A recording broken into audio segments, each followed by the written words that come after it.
Hello, നിങ്ങളെ കൊണ്ട് സത്യം പറഞ്ഞാൽ ഞാൻ പൊറുതി മുട്ടി നിൽക്കുക. എവിടെ പോയി കഴിഞ്ഞാൽ നിങ്ങളുടെ ആവശ്യം എന്താ? മിസ്സേ വെയിറ്റേജ്. ഒരു ചാപ്റ്റർ എത്ര പഠിക്കണം, അതിന് എത്ര ഇമ്പോർട്ടൻസ് കൊടുക്കണം, എത്രത്തോളം ആ ഒരു ചാപ്റ്ററിൽ ഞാൻ എൻ്റെ സമയം സ്പെൻഡ് ചെയ്യണം, ഇങ്ങനെയുള്ള കൺസേൺസ് ആണ് നിങ്ങൾക്ക് ഇനി ഉള്ളത്. കാരണം ഫെബ്രുവരി 15 നമ്മുടെ മോഡൽ എക്സാം സ്റ്റാർട്ട് ചെയ്യലായി. അപ്പോൾ ഈ മോഡൽ എക്സാമിന് നമുക്ക് ഒരുപാട് കാര്യങ്ങൾ പ്രിപ്പയർ ചെയ്യാനുണ്ട്. അതുകൊണ്ടാണ് നിങ്ങൾ ഇത്രയും ഹറിബറിയിലുള്ളതെന്ന് എനിക്ക് നന്നായിട്ട് അറിയാം. അപ്പോൾ ആ ഹറിബറിയൊക്കെ നമുക്ക് അവിടെ അങ്ങ് മാറ്റി വെക്കാം.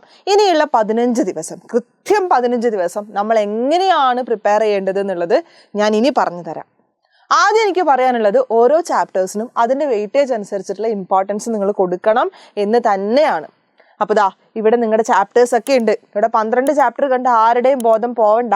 10ാമത്തെ ചാപ്റ്റർ ഇവിടെ ഒഴിവാക്കിയിട്ടുണ്ട് എന്ന് നിങ്ങൾ ഒന്നുകൂടി ഓർമ്മിപ്പിക്കാൻ വേണ്ടിയിട്ടാണ് ഞാൻ ആ 10 അവിടെ ഒഴിവാക്കി 11, 12, 9 കഴിഞ്ഞ് 11ഉം 12ഉം ആഡ് ചെയ്തിട്ടുള്ളത്. ഇപ്പോൾ ആ സംശയം തീർന്നല്ലോ. ഇനി മിസ് ഡിലീറ്റഡ് പോർഷൻസ് ഏതൊക്കെയാണെന്നുള്ളതാണ് അടുത്ത നിങ്ങളുടെ കൺസേൺസ്. ഈ ഡിലീറ്റഡ് പോർഷൻസിൻ്റെ ഒരു അടിപൊളി വീഡിയോ നമ്മുടെ ചാനലിൽ ഓൾറെഡി കിടപ്പുണ്ട്. അതിവിടെ പിൻ ചെയ്ത് വെക്കാം. അപ്പോൾ അതുകൂടി നിങ്ങളൊന്ന് റെഫർ ചെയ്തേക്കാം. ഓക്കെ. ആൻഡ് ഫസ്റ്റ് ചാപ്റ്റർ നോക്ക്, nature and significance of management. പഠിച്ച് നിങ്ങൾക്ക് കാണാപ്പാഠമായിട്ടുള്ള ആ ചാപ്റ്റർ നിങ്ങൾക്ക് 7 മാർക്കാണ് നേടിത്തരിക. പോട്ടെ, സർപ്രൈസിങ് ആയിട്ടുള്ള ഒരു കാര്യം എന്ന് പറയുന്നത് 17 മാർക്ക് വരെ ചോദിക്കാൻ സാധ്യതയുള്ള ഒരു ചാപ്റ്റർ ഉണ്ട്. ഏതാ ചാപ്റ്റർ? അത് തന്നെ നമ്മുടെ മാർക്കറ്റിംഗ് മാനേജ്മെൻറ്റ്. ടഫ് അല്ലല്ലോ, വളരെ ഈസി അല്ലേ. ഒരുപാട് കാര്യങ്ങൾ പഠിക്കാനുണ്ട്. പക്ഷെ പഠിക്കാനുള്ള കാര്യങ്ങളൊക്കെ വളരെ സിമ്പിൾ ആയിട്ടുള്ള കാര്യങ്ങളാണ്. ഓരോ ടോപ്പിക്കായിട്ട് നിങ്ങൾ വായിച്ചു നോക്കുമ്പോൾ ഏതെങ്കിലും നിങ്ങൾക്ക് അതിൽ മനസ്സിലാവാത്തതുണ്ടോ? ഇല്ലല്ലോ. ഓഫ് കോഴ്സ് ഒരുപാട് പഠിക്കാനുണ്ട് എന്ന് നിങ്ങൾ മാറ്റി വെച്ചിട്ട് ആ ചാപ്റ്റർ നിങ്ങൾ 2ആയിട്ട് ഡിവൈഡ് ചെയ്തോ. ഒരു ചാപ്റ്റർ അധികം എണ്ണത്തിൽ കൂടിയാലും കുഴപ്പമില്ല, ചാപ്റ്റർ ചെറുതാണ് എന്നുള്ളൊരു സൈക്കോളജിക്കൽ ചേഞ്ച് നമ്മുടെ ഉള്ളിലുണ്ടാവും. അത് കഴിഞ്ഞ് ഏറ്റവും ഇമ്പോർട്ടൻസ് കൊടുക്കേണ്ടത് 14 മാർക്സിന് ചോദിക്കുന്ന ഡയറക്റ്റിങ്ങിനാണ്. കമ്മ്യൂണിക്കേഷൻ ബാരിയേഴ്സ്, അങ്ങനെ ഒരുപാട് നൂലാമാലകൾ നമ്മൾ അതിനകത്ത് പഠിക്കുന്നുണ്ട്. പക്ഷെ ഇൻട്രസ്റ്റിംഗ് അല്ലേ? ചാപ്റ്റർ ഇൻട്രസ്റ്റിംഗ് ആണല്ലോ. പക്ഷെ എനിക്കിഷ്ടമല്ല കേട്ടോ ആ ചാപ്റ്റർ. പഠിപ്പിക്കാൻ ഇഷ്ടമാണ്, പഠിക്കാൻ എനിക്ക് ഇഷ്ടമായിരുന്നില്ല ആ സമയത്ത്. പക്ഷെ 14 മാർക്കുണ്ട്. പിന്നീട് വരുന്നത് തൊട്ട് മുന്നിലുള്ള സ്റ്റാഫിംഗ്, 12 മാർക്കിനാണ് ചോദിക്കുക. അയ്യോ അല്ല അല്ലേ. ഫിനാൻഷ്യൽ മാനേജ്മെൻറ്റ് 13 മാർക്കിന് ചോദിക്കുന്നുണ്ട്. അപ്പം നിങ്ങൾ ആലോചിച്ച് നോക്ക്, ആകെ മൊത്തം ഒരു ജഗപുകയാണ് ഇവിടെ. ഒരുപാട് ചാപ്റ്റേഴ്സിന് ഈക്വൽ ഇമ്പോർട്ടൻസ് കൊടുക്കേണ്ടുന്ന സമയമാണിത്. അപ്പോൾ ഏറ്റവും ഫസ്റ്റ് പ്രയോറിറ്റി നിങ്ങൾ നമ്മുടെ 17 മാർക്കിൻ്റെ ചാപ്റ്ററിന് കൊടുക്കുക, സെക്കൻഡ് പ്രയോറിറ്റി ഇതിന് കൊടുക്കുക, തേർഡ് പ്രയോറിറ്റി ഇതിന് കൊടുക്കുക, ആൻഡ് ഫോർത്ത് ദിസ് വൺ. പക്ഷേ ഒരു പ്രശ്നം ഉണ്ടല്ലോ ദാസ. ആ പ്രശ്നം എന്താണെന്നറിയോ? നിങ്ങൾ ഈ വിചാരിക്കുന്നത് പോലെ നിങ്ങൾക്ക് മാർക്സ് അലോക്കേറ്റ് ചെയ്തതിനനുസരിച്ച് നിങ്ങൾക്ക് പഠിക്കാൻ പറ്റില്ല. കാരണം 1ാമത്തെ ചാപ്റ്റർ പഠിച്ചാലേ 2ാമത്തെ ചാപ്റ്റർ മനസ്സിലാവും. ആ 2 ചാപ്റ്റേഴ്സും നന്നായിട്ട് പഠിച്ചാൽ മാത്രമേ നിങ്ങൾക്ക് പ്ലാനിങ് മനസ്സിലാവുള്ളൂ. പ്ലാനിങ് പ്രോപ്പറായിട്ട് അറിയണമെങ്കിൽ നിങ്ങൾ ബിസിനസ് എൻവയോൺമെൻറ്റിൻ്റെ കുറച്ച് പോർഷൻസ് കൂടി നന്നായിട്ട് പഠിക്കേണ്ടതുണ്ട്. ഇനി ഇതൊക്കെ പഠിച്ചാൽ മാത്രമേ ഓർഗനൈസിങ്ങിൽ എത്തുള്ളൂ, അത് കഴിഞ്ഞാലേ സ്റ്റാഫിങ്ങിൽ എത്തുള്ളൂ, അത് കഴിഞ്ഞാലേ ഡയറക്റ്റിംഗ് കൺട്രോളിങ്ങിൽ എത്തുള്ളൂ.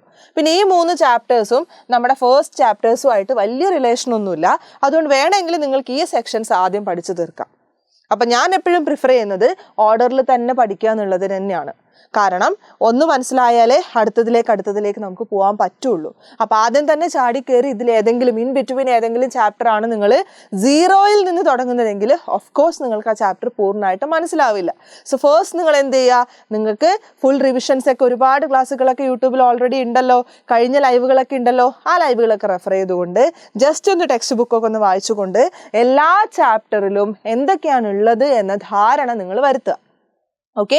അപ്പം ഞാൻ പറയുന്നത്, ഇന്ന് വരെ ഈ പറയുന്ന ഡേറ്റ് വരെ ഒന്നും പഠിക്കാത്ത ആൾക്കാർക്ക് വേണ്ടിയിട്ടുള്ള കാര്യമാണ്.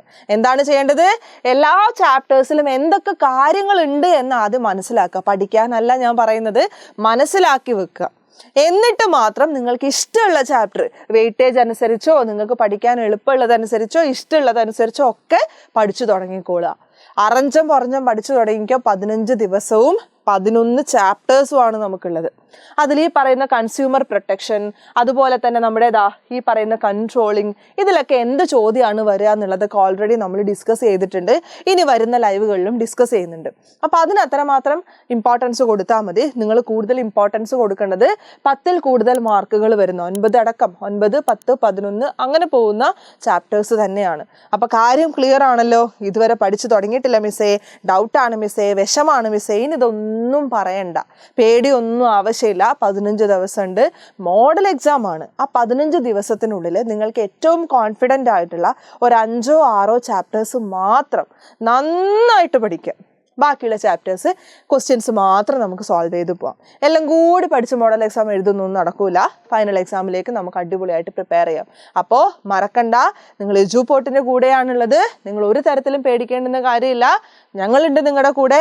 നന്നായിട്ട് എക്സാം എഴുതുക. മോഡൽ എക്സാം നമ്മൾ ഉഷാറാക്കും. അത് കഴിഞ്ഞിട്ട് ഫൈനൽ എക്സാമിനെ കുറിച്ച് ചിന്തിക്കാം. അപ്പോൾ ഓൾ ദി ബെസ്റ്റ്.